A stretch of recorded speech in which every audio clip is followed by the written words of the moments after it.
वचन के अनुसार यीशु मसीह ने बात किया। जब तक ये वचन का ज्ञान आपके अंदर नहीं जाएगा आप कुछ भी नहीं कर सकते हो। इसीलिए पिलातुस को देखकर यीशु ने सवाल पूछा कि तुम अपने आप से कह रहे हो या फिर सुनकर आए हो। और दूसरा, पिलातुस ने यीशु से पूछा सत्य क्या है, लेकिन सत्य को सुना नहीं। आज बहुत सारी कलीसिया सत्य को सुनती नहीं।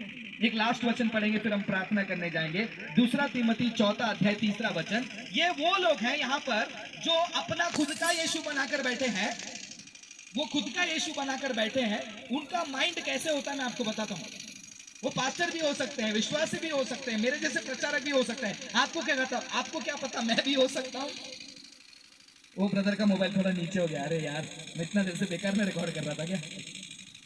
कैसे पता चलेगा जो मैं बोल रहा हूँ वो सही है गलत है परखने के लिए। अब जो दूसरा यीशु को लेकर बैठे हैं उनका माइंड कैसे होता है, जरा पढ़िए दूसरा तिमोथी 4 अध्याय 3 वचन में। क्योंकि ऐसा समय आएगा जब लोग खरा उपदेश न सह सकेंगे। वो खरा उपदेश सहन नहीं कर सकते हैं, और वो सहन नहीं करने के बजाय, सहन नहीं करने के कारण खुद तो नहीं रहेंगे और दूसरों को भी क्या करेंगे, वो परेशान करेंगे। यहूदी लोगों के बीच में यीशु ने खरी शिक्षा लाई। क्या यीशु को सहन किया? उन्होंने पकड़वाया। जब आप खरी शिक्षा के लिए खड़े रहोगे, सच्चे जीसस को पकड़ोगे, रियल जीसस को पकड़ोगे, आपके उस खरे शिक्षा को लोग सहन नहीं कर पाएंगे। क्योंकि उनके कान में इतने देर से खुजली हो रही थी, आपने रॉड डाल दिया। दर्द तो होगा ही, तो चिल्लाएंगे, तो मारने तो आएंगे। किसको पूछ के मेरे कान में तूने रॉड डाला, सच्चाई का दर्द तो होगी। लेकिन उस समय में परमेश्वर का वचन कहता है वही सत्य है। परमेश्वर का सत्य जो है हमें आजाद करता है ना? बाइबल में पढ़ा, सत्य को जानेंगे और सत्य क्या करता है, हमें आजाद करता है। कौन सा सत्य? कौन सा सत्य? इसमें लिखे हुए सत्य को। तो आज मैं इसी सवाल के साथ समाप्त करना चाहता हूं कि आप कौन से यीशु को अपने जीवन में स्वीकार किए। जैसे पिलातुस के समान हम अपने आप से मन में यीशु को राजा कह रहे हैं या फिर नाम के लिए उसके पीछे चल रहे हैं। और जब हम कहते हैं कि सत्य क्या है, क्या हम सत्य को सुनते हैं? सत्य को सुनना नहीं सुनना वो कैसे आपके जीवन में दिखेगा? आप कौन से मीटिंग में जाके बैठे हैं, कौन से प्रचारक को सुन रहे हैं, आपके जीवन में क्या कर रहे हैं, कौन से रीति रिवाज को आपकी कलीसिया में कर रहे हैं, इससे पता चलता है। बहुत सारे लोग कहते हैं कि मैं दूसरे विश्वास को छोड़कर मसीहत में आ गया, लेकिन ज्यादा फर्क नहीं हुआ है, खाली जगह बदली हुआ है। मैं बोलता हूं ये जगह बदलू क्रिश्चियन है। कौन है ये? जगह बदलू क्रिश्चियन। खाली वो जगह बदली हुआ है, लेकिन उधर जो भी रीति रिवाज थी वो अभी भी है, खाली पहले किसी और नाम से, अभी किसी और नाम से। पहले क्या करते थे मालूम? पहले ज्योतिषी देखते थे, आज भी देखते हैं। जगह बदली हुआ है लेकिन वही चल रहा है। नहीं ब्रदर, हम ज्योतिषी नहीं देखते हैं। मैं बताता हूँ कैसे देखते हैं।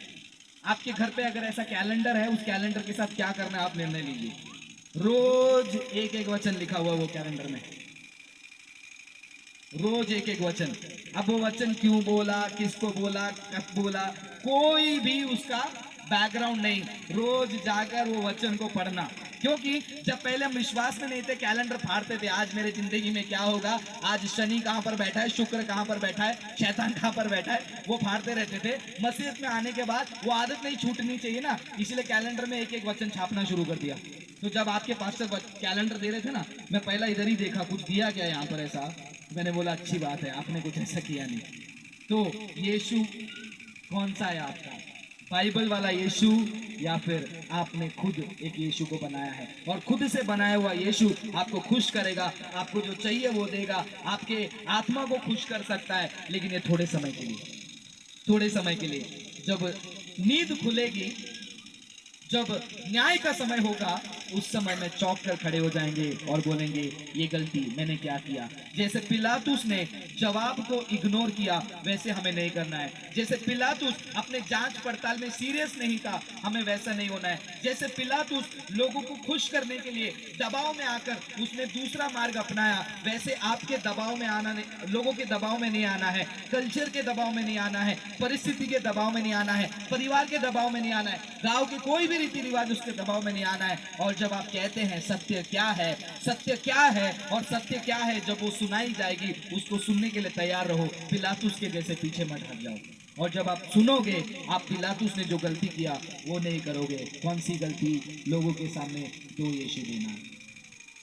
आप केवल खुद दूसरे यीशु को नहीं चुनते हो, इतना याद रखो। जब आप किसी को सुसमाचार सुनाने जाते हो, आप उसी यीशु को बताओगे जिस यीशु को आपने स्वीकार किया है ना। एक छोटी सी बात पूछता हूँ, क्या कभी आपने ये अनुभव किया है, कोई बहन को आपने कलीसिया में लेकर आया, किसी भाई को चर्च में लेकर आया, वो थोड़े दिन आ गए, थोड़े दिन के बाद चले गए, हुआ है कि नहीं हुआ है? हुआ है ना। किसी को ले आए, थोड़े दिन आए, फिर चले गए।